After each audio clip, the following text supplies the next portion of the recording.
আলহামদুলিল্লাহি রব্বিল আলামিন ওয়া বিহি নাস্তাঈন ওয়াসসালাতু ওয়াসসালামু আলা রাসূলিল আমিন ওয়া আলা আলিহি ওয়া আসহাবিহি আজমাইন। প্রিয় দিনী ভাই ও বোনেরা, আপনারা সকলেই অবগত আছেন যে আগামীকাল আমাদের সম্মুখে যে মহিমান্বিত একটি রজনী, উপমহাদেশে আমরা বলে থাকি শবে বরাত। কোরআন ও হাদিসের ভাষায় যাকে বলা হয় লাইলাতুন নিসফি মিন শাবান, অতি মহিমান্বিত একটি রজনী। বর্তমান আমাদের সময়ে কিছু স্কলার ওনারা মানুষকে মিসগাইড করার জন্য, বিভ্রান্তি করার জন্য, মানুষকে ইবাদত থেকে দূরে সরিয়ে দেওয়ার জন্য বলে শবে বরাত বলতে কিছু নেই। নাউজুবিল্লাহ।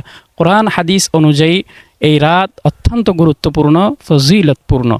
কে কী বলে এটা শোনার কোনো দরকার নেই। আল্লাহ সুবহানাহু ওয়া তাআলা এই রজনীতে আমাদেরকে আল্লাহর সান্নিধ্য, আল্লাহ সুবহানাহু ওয়া তাআলা যে আমালগুলা করেছেন, নবীজি করেছেন, সাহাবীরা করেছেন, এই আমালগুলা আমাদেরকে করে এবং মাহে রমাদানের জন্য প্রস্তুত গ্রহণ করার তৌফিক দান করেন। আমিন। ওয়াসসালামু আলাইকুম ওয়া রাহমাতুল্লাহি ওয়া বারাকাতুহু।